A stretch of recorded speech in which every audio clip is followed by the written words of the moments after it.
Okay, here's my bike. Obviously, because it has the custom decal that says dock.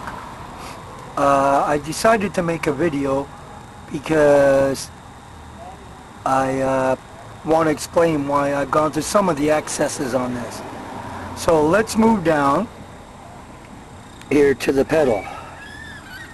This is a toe clip, but it's a strapless toe clip, and the pedal has these, this is like a BMX stunt pedal, but it has these little bolts sticking out which grabs to your boot, which is good for riding in winter.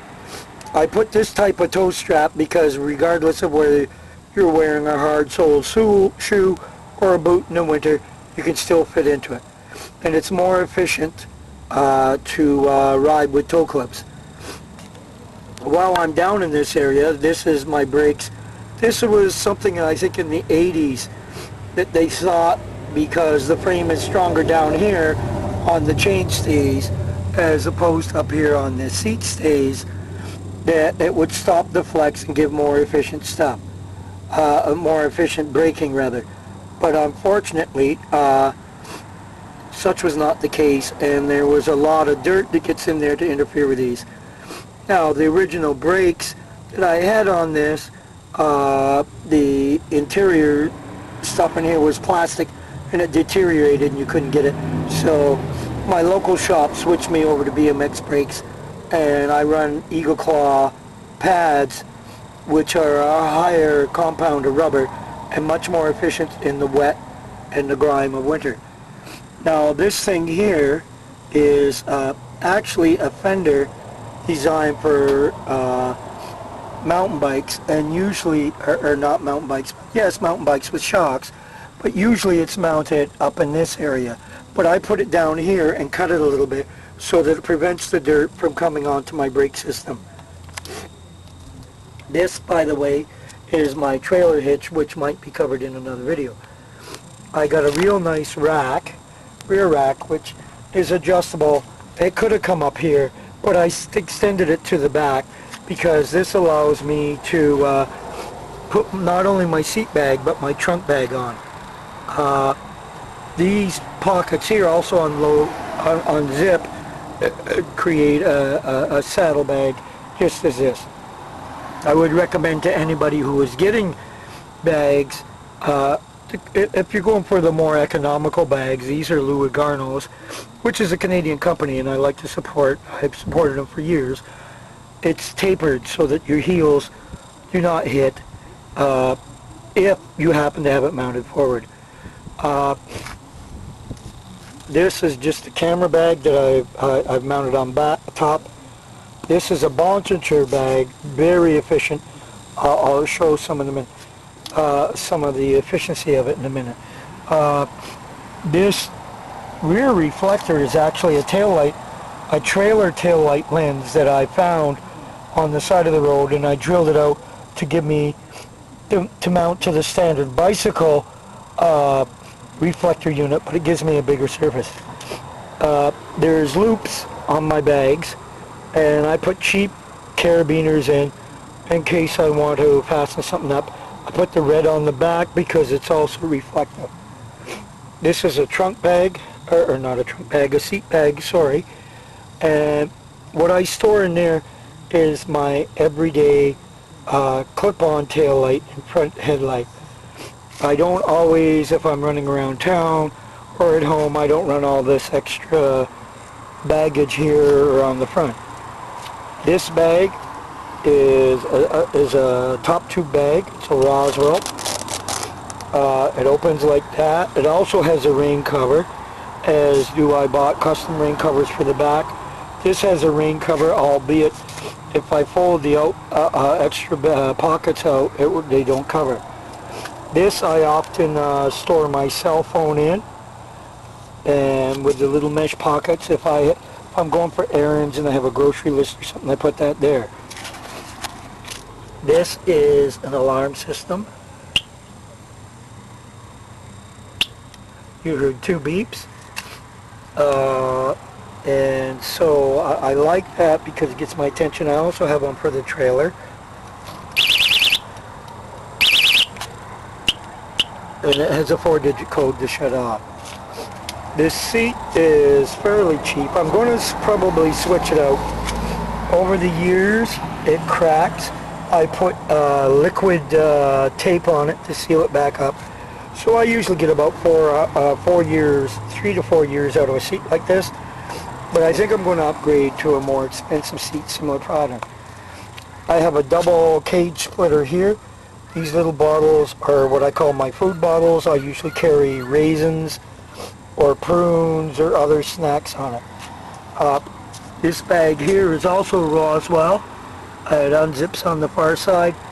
I have to put my phone, I have a around the neck phone carrier I put in there, and also this film camera which I'm carrying, I carry in there for my everyday thing. This keychain I hang a watch on, and it also has keys to my power lock. This is my bottle, my main bottle cage up here on the bars. I like this because it has it has a flip nozzle which allows me with a straw that goes to the bottom. And what I usually do, any other bottles I carry, whether it's this or this, I refill that one. Oh fudge, I didn't bring my speedometer up, but it's a very basic one. These are Louis Garneau's too. I love these. They have the mesh pocket on the outside. The upper pocket, I store the rain covers for the front, and the rain covers for the back, and also the blinkies for the front and back. I recently bought this Z-Fall K rack, which lowers my front panniers and allows me to keep the front upper rack to mount a sleeping bag. Now this bag here is actually really super. I really love it. It was a good deal. It's a waist bag, it's a shoulder bag. It lets me mull on these pocket bags here, which I can carry bottles in. So often if I'm doing errands in town, I will take this bag with just this one pocket and take this and put into this pocket, and then I can carry it around as an over shoulder bag, or around the waist bag, or around the shoulder, and carry my water bottle with me when I go into places. A belt to not because I'm a wuss, but because when you're riding on the trails, my new tires are very smooth. They're Bontentures 2H2 2-inch, which are used on Trek's tandems. So there's less rolling resistance and very quiet. So when you're riding on paved trails, you often come up behind people and you don't want to startle them. So it's best that you have a bell and you indicate to them way ahead of time that you're on the way. Bar ends. I highly recommend bar ends. First, I had a friend one time, one of my gurus in bicycling, say that it's good for hooking on plants, but no, in the woods. But what is good is if you're riding a long time, riding like this, no matter what your grip is, you get tired. So you have the grip like this, you have the grip like this. This mirror is not a standard bicycle mirror. It is actually something I found on the trail. It's a road gear. It was off a snowmobile or motorcycle. But what is so nice about this is when I go in to the house, I can fold it like this so it fits through the door. And it's fairly snug, and it only no tools necessary. Not tightens here. Also, it tightens here so that you can tip this way, back, whatever. So what I'm going to do now is put on some of the lights to show you what happens, because people often say they don't need lights, but if you're caught out riding on a rainy day, it gets overcast and people aren't expecting to see you or see a bicycle riding on a rainy day, or maybe you're riding and you have a little further to go to your destination, it gets dark. People, please, for like $3 or $4 you can get each one of these lights, better to save your life or save injuries. So I'm going to install all of them, or at least shut the camera off for now until I can dig them out of the bags and show you the benefits of them. Okay, thanks.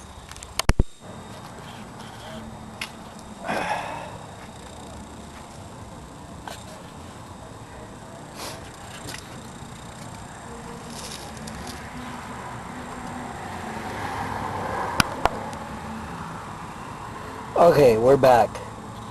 I don't know if you can see this, but this is my current mileage at 129 this year, July 4th. I'm way behind schedule. But, like I said in the first half of the video, I'm going to show you some of the lighting things options that I have.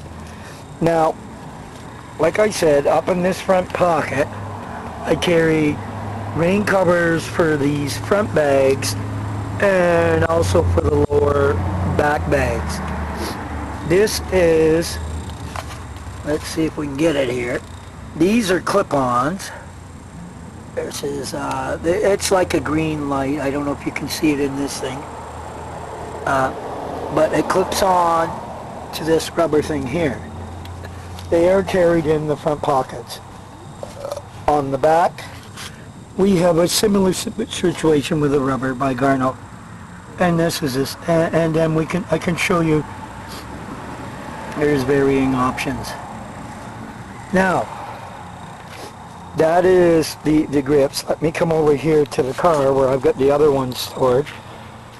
This one is always stored in this bag so that when all the other gear is off, it can be handy, because often I leave the saddlebags off and take the trunk bag, and then we go, excuse me, I'm sorry, well, a minute ago, there we go. So that's handy, and it's in there. We'll come back, ouch.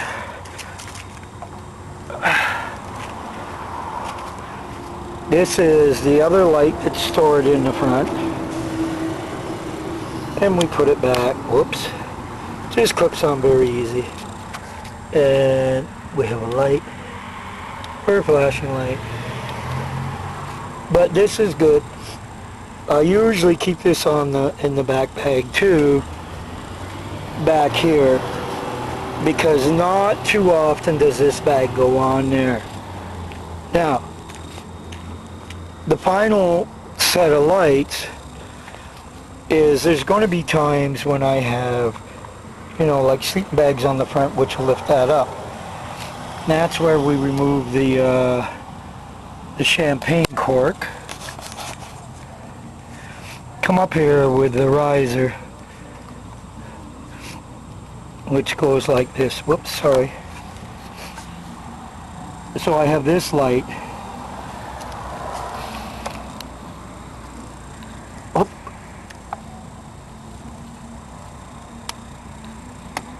There we go. We have that light. What's nice about that is it's got holes here on the side, which gives this beam gives a wide spectrum, whereas, whoops, this one gives a long, bright spectrum. So these two are only mounted. When I have a tall load here. As you can see, the difference of a couple of inches, maybe 2-3 inches here. And there's also a front reflector. Now, coming also is some reflective tape, which will go around this here and across here and that, and probably the exposed part of the frame here, some here, maybe some here. I don't know if I have anything. No, I don't have any room up there to do anything. But what it'll do, and of course some on the excuse me, on the side, like along here and along the fender and along the fender, so that if any cars are coming out crossroads or I happen to be turning in front of them at night, there's the safety factor. Anyway, I hope this little tour gives you some ideas. Like I said, this here has an elastic thing, but it's a snap. I am contemplating maybe mounting it here when I have something underneath, like a sleeping bag, to hold it up high. So that's optional, but it's easier to get at there and less strain on this attachment system. So if you have any questions, or if you'd like to know some of the prices of these items, let me know. Also, I didn't show the other side, but I am swapping out gears to get a very lower gearing system and a higher one. Very rare. I currently have a 22 tooth on the minimum, and I'm putting a 20, and 20s are rare. I know they're rare here in Canada. I had to send to California to get it, and it needs a little bit of tweaking to mount, but it'll work. And the reason I'm doing that is because of the trailer. And probably within the next few weeks, I'll do a video with the trailer and explain some of the reasons I've done what I've done to it. And some people call this overkill. I call it comfort. Thank you.